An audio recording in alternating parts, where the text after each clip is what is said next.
Yes, people. Hope everyone is good. In terms of football, we're still not great, are we? There's not a lot being said. There's not a lot that seems to be happening, although I believe a lot is happening. It's just not being put to our eyes. Now, again, I'll get into this. I have to clarify. On a personal level, I need to see news. I want to see news. It's annoying me that we're not getting any form of clarity from anyone, really, about what's happening. It is really frustrating. That is the base point of it. It is really frustrating. But as I like to do, I like to find out more. So I spoke to one today, and the best thing about um, going to a football unit is there's people there that have been at all sorts of areas in the game, or people that you can link with through websites and stuff, like LinkedIn and stuff like that, where you can find some real contacts that'll just tell you things that'll help information. So I did that because I'm professional now. I spoke to this person, and this person has been in and around football for like 40 years.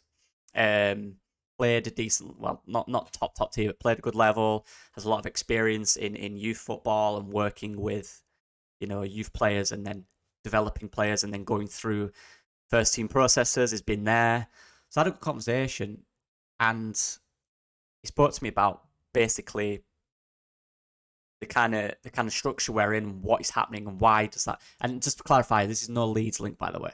This is just a general football opinion. So he said to me about the coach. First of all, about the coach. That's what we want to know.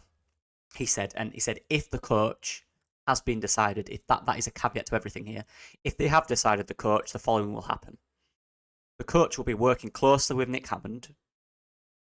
If the coach has been decided and it's been agreed with the 49ers and the owners of the club that you will be the coach, regardless of any technical things to do with announcing it, to do with payment, to do with anything like that, to do with official wages and stuff like that. If the coach has been said and it's been agreed on and the coach is 100% happy with it and he knows the situation of the club, he will be working with Nick Hammond to get players, to sell players, to recruit the right players right now. He will be watching every game that you've already watched, so many games from last season. He'll know which players he's happy to send on loan, which players he's happy to sell. He'll know which players he wants to keep. He knows which players he'll want to watch more at training to understand. He will know that. A coach will not shaft themselves. A coach will not be like, well, I'm not going to do everything till, it's fully official on the website or in official accounts. If a coach believes they are strongly having this job and it's been agreed that they will have this job once the boring stuff or the I guess the financial stuff is sorted, they will 100% do their due diligence to be prepared for when that happens. They don't want to be unprepared. That'd be ridiculous on their part. They've already agreed to this situation Leeds are in. They've agreed, that they're going to be the coach once this is sorted out officially. They will 100% be doing due diligence right now, working with the club and with the director of football, with the scouts, to develop a plan, to find the right players, to get the right players, and to understand who can leave. So that calmed me. He also said he believes, in his opinion, he has no reason not to be at the training ground. Unless it's a matter of a coach where it was literally like, because I don't know the financials, but he said like, well, if I'm not official, if I'm not getting paid yet, by the club in that sense, because Rads is still the owner, I'm not going to turn up to training or anything. And he said that comes down to a conversation with the two owners. They have to agree that so-and-so will just pay everything. The 49ers want to be full owners. They're waiting for the ownership to come through with the EFL. The 49ers probably, from what he said, will just have to say to Rads, right, as long as you can sign off on all these things, we'll happily pay the 100% of everything. That needs to be a conversation. But if that's taking time, the process is taking time, maybe there's some sort of package for the coach to get through to that point. He doesn't know, but he said there's a lot of things that can come into place that are not necessarily, here's the wages, here, let's go. There's a lot of packages that they can put into place. There's a lot of payment plans they can put into place for the future. Maybe give him extra in his first official month, for example, stuff like that.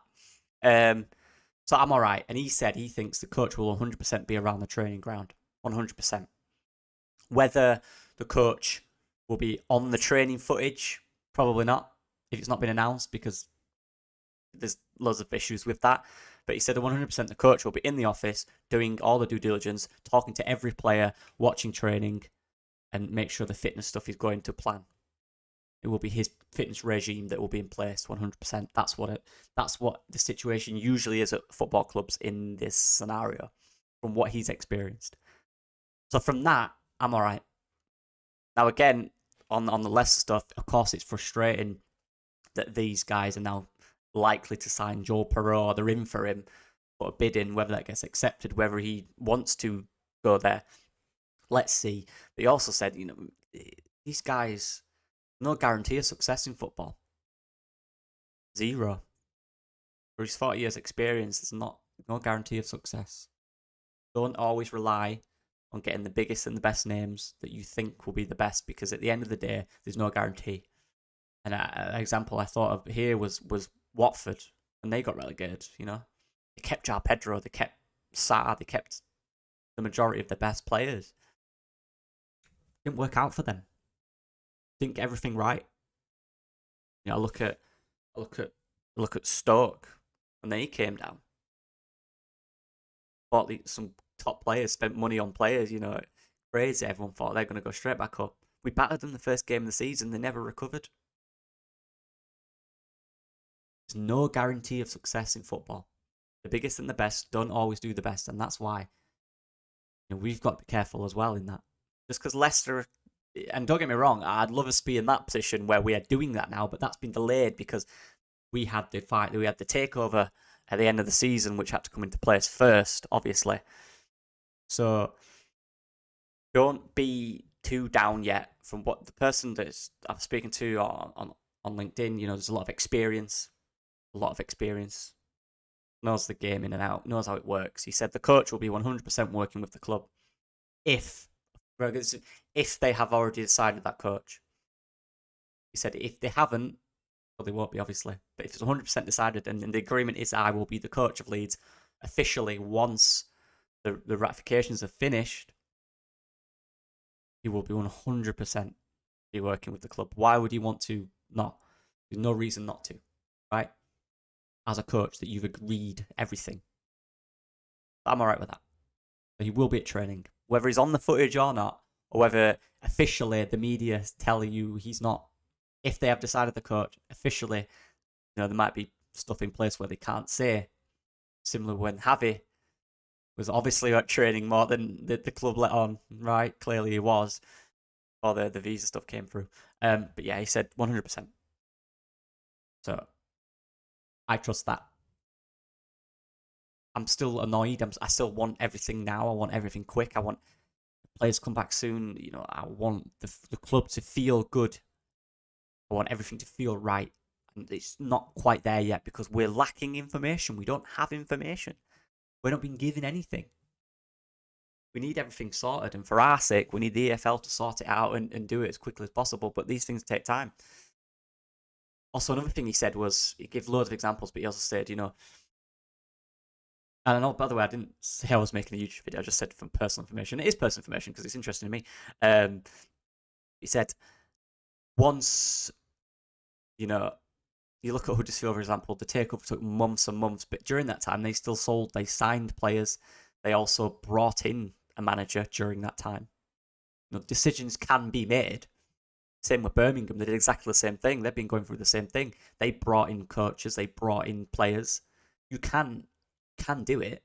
You just have to agree. There has to be agreement between the two parties who own the club at the time of payments and who's going to pay this. And so it can 100% happen. That just needs to be sorted. That needs to be figured out. Everyone, I understand. I'm not even going to say everyone needs to relax, really. I probably already have. But I get it. I genuinely do. Few minute times I go, what's happening? I need players. But yeah, it's a process. It's a long process, this preseason. But I truly believe once everything is officially done,